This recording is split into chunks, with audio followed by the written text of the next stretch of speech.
Welcome to జనం కోసం journalism news. Hanamkonda జిల్లా ఆత్మకూరు మండలం తిరుమలగిరి గ్రామంలో అంతర్జాతీయ జల దినోత్సవం పురస్కరించుకొని జల మహోత్సవ కార్యక్రమాన్ని నిర్వహించారు. ఈ కార్యక్రమానికి ముఖ్య అతిథిగా రాష్ట్ర పంచాయతీరాజ్ శాఖ మంత్రి సీతక్క, స్థానిక ఎమ్మెల్యే రేవూరి ప్రకాష్ రెడ్డి, జిల్లా కలెక్టర్ షాహద్ బాస్పాయ్ పాల్గొన్నారు. మిషన్ భగీరథ ద్వారా అందిస్తున్న నీటిని ఆమె పంపిణీ చేశారు. ఈ సందర్భంగా ఏర్పాటు చేసిన కార్యక్రమంలో మాట్లాడుతూ రాష్ట్రంలో మిషన్ భగీరథ ద్వారా ప్రతి ఇంటికి తాగునీరు అందిస్తున్నామని, ఎక్కడైనా సమస్యలు ఉంటే పరిష్కరిస్తున్నామని అన్నారు. ప్రకృతిని కాపాడాల్సిన బాధ్యత ప్రతి ఒక్కరిపై ఉంటుందని, నీరు లేక ఈ సృష్టిలో ఏ జీవి బ్రతకలేదన్నారు. అలాంటి నీటిని కాపాడుకోవాల్సిన బాధ్యత ప్రతి ఒక్కరిపై ఉందని పేర్కొన్నారు. గ్రామ పరిశుభ్రతతో పాటు ప్రతి ఇంటికి నల్లల ద్వారా నీరు అందించి ఇలాంటి నీటి సమస్య లేకుండా చేసిన సందర్భంగా గ్రామ సర్పంచ్ బూర దేవేంద్రను మంత్రి సీతక్క, కలెక్టర్, ఎమ్మెల్యే ఘనంగా సన్మానించారు. ఈ కార్యక్రమంలో Parakala RDO Narayana, ACP Satish Babu, machine Bhagiratha అధికారులు, గ్రామ సీఐతో పాటు గ్రామ సిబ్బంది, గ్రామస్తులు పాల్గొన్నారు. అదేవిధంగా గాయత్రి గారు ఈ మిషన్ పేరు పేరున నమస్తే. నిన్న అటవీ దినోత్సవం జరిగింది. తెల్లారి మరి రోజు వరల్డ్ వాటర్ డే జరుపుకుంటున్నాం, ప్రపంచ నీటి దినోత్సవం. అంటే అడవికి నీళ్లకు అంటే విడదీయరని బంధం ఉంది. అడవులు ఉండడం మూలంగా నీటి సంరక్షణ కూడా ఈజీగా అవుతుంది.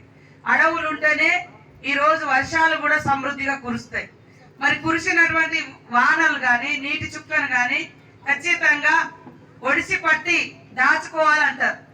ఇవాళ ఒకప్పుడు మన తాత ముత్తాతలు ఎప్పుడు కూడా ఈ గాలిని ఇట్లా కొనుక్కోవాల్సి వస్తుందని ఎవరు అనుకోవాలి, ఫ్యాన్లు పెట్టి ఏసీలు పెట్టి అని, లేదా నీళ్లను కూడా ఈ రకంగా కొంటారు అని ఎవరు అనుకోవాలి తాత ముత్తాతల కాలంలో. కానీ రాను రాను మనము వాగులలో చెరువులలో నీళ్ళు తాగేది. అప్పుడు వాళ్ళు అద్భుతంగా ఉన్నారు. వాళ్ళు శుద్ధి చేసుకునేది. మన బతుకమ్మ పండుగలో మనం వేసే ప్రతి పువ్వు, ప్రతి పసుపు, ఏదైతే గౌరమ్మ పేరుతో వేసేది అన్ని కూడా చెరువులను శుద్ధి చేసే విటమిన్స్ ఉన్నాయి అందులో. చెరువుల తంగేడు పువ్వు కూడా యాంటీబయాటిక్ గుణం ఉన్నది. అట్లా శుద్ధి చేసుకొని చెరువుల నీళ్లు తాగేది. తర్వాత ఇప్పుడు మరి బావులు వచ్చినాయి. బావుల తర్వాత బోర్లు వచ్చినాయి. బోర్లు పోయి చిన్నగా ఇంట్లో నల్లయింది.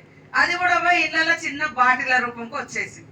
అంటే దాని సంఖ్య తగ్గినా కొద్దీ, దాని సైజు తగ్గినా కొద్దీ దాంట్లో ఉండే విటమిన్స్ అన్ని చచ్చిపోతా ఉన్నాయి క్రమంగా. కాబట్టి నేను చాలా మందిని చూసిన, చాలా మంది ఇట్లా పడంగానే కింద బొక్క ఇరుగుతుంది. ఏంటిది ఇట్లా అవుతుంది, వీళ్ళు ఏంది అసలు అని ఆలోచన చేసినప్పుడు ఏం రోజు గులకలేసిన నీళ్లు తాగుతున్నాం. మంచిగా అవి తాగేటప్పుడు టేస్ట్గా ఉంటున్నాయి, తీయగా. కానీ అందులో ఏమి ఉండట్లేదు. మీరు ఒక్క ఉదాహరణ చూడండి. మన ఊర్లల్లో డైరెక్ట్ చేను నుంచి తీసుకొచ్చుకునే పండించిన పంటలో ఎంత బలం ఉంటుంది.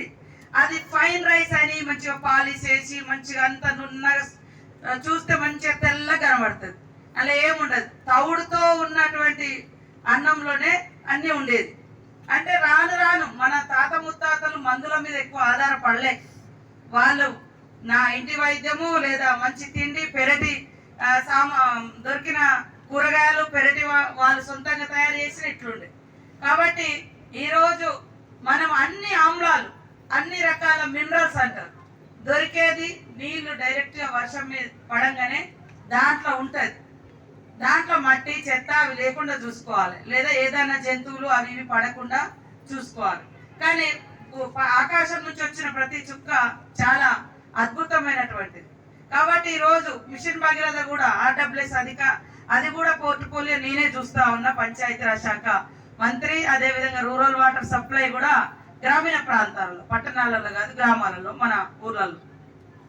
మేము మరి దాదాపు ఒక నెల రోజుల నుంచి హెడ్ ఆఫీస్ నుంచి అన్ని గ్రామాల సర్పంచులతోటి మా అధికారులు మాట్లాడుతున్నారు. మాట్లాడిరమ్మా, మీకు వచ్చిన ఫోన్లు మాట్లాడిస్తున్నాం. ఇప్పటి వరకు 12,405 గ్రామాలు మాట్లాడారు. 12,706 గ్రామాలలో దాదాపుగా 98%, 92 అట్లా ఆ మధ్యలోకి వచ్చేసి. ఎందుకంటే మీ ఊర్లో మంచినీళ్ళు వస్తున్నాయా లేవా, రాకుంటే ఎందుకు వస్తలేవు, ఏం ప్రాబ్లం? ఎందుకంటే మాకు అక్కడ మా మిషన్ భగీరథ వాళ్ళు ఒక రిపోర్ట్ ఇస్తున్నారు, పేపర్ వాళ్ళు ఒకటి రాస్తున్నారు, లేదా మేము ఊళ్ళలో పోయినప్పుడు ఒకటి తెస్తుంది. అట్లా ఉండొద్దు. ఖచ్చితంగా 100% ప్రతి గ్రామానికి నీళ్ళు ఇవ్వాల్సిందే. అదేవిధంగా అవగాహన చూడండి. కరెంటు కూడా, కరెంటు నీళ్ళు అంటే నీళ్లు ముట్టుకుంటే వస్తుంది. కానీ అందులో ఒక దాంట్లో నీళ్లు రెండు నీళ్ళలోనే మనోళ్ళు కరెంటు పెట్టిరు, అవి లైన్స్ పెట్టిరు. ఒక దాంట్లో బల్బ్ వచ్చింది, ఒక దాంట్లో రాలేదు. అంటే చప్పటిది ఏం లేదన్న ఆ నీళ్ళలో. కాబట్టి ఇది కూడా మనం గొప్పగా తెచ్చుకొని తాగుతుంటాం, కానీ ఏం లేదు. అంతకుముందు ఈ బాటిల్ కూడా గట్టిగా ఉండేది, ఇది కూడా మెత్తగా అయిపోయింది, అవునా కదా? అంతకుముందు ఇది ఇట్లా ఉండకపోయేది, డబల్ వాడుతున్నారు వాళ్ళు కూడా ఈ బాటిల్ తీసుకొచ్చి. కాబట్టి వాస్తవానికి ఊర్లో దొరికేది ఏదైనా బంగారం. నేను అదే అంటాను, సిటీలలో బంగారం ఇచ్చినా అది అంత వేస్టే అనిపిస్తుంది, కానీ ఊర్లలో దొరికేది ప్రతిదీ మన చేన్ల కాడ, మన ఊర్లలో. అట్లనే మన ఇళ్ళ ముంగట కూడా, హైదరాబాద్ లో కూడా అన్న చాలా మంది ఆ నీళ్లు స్టోరేజ్ చేసుకుంటున్నారు. పడంగానే పైన ఇంటి డాబాకు ఒక హోల్ చేసి అక్కడ నుంచి దానికి ఒక పైపు పెట్టి కింద నీళ్ళు వచ్చేటట్టుగా కూడా మా దగ్గర కూడా మా క్యాంప్ ఆఫీస్ లో ఒకటి పెట్టిరు హైదరాబాద్ లో. సో అట్లా నీళ్ళు అనేది చాలా ఇంపార్టెంట్. అన్ని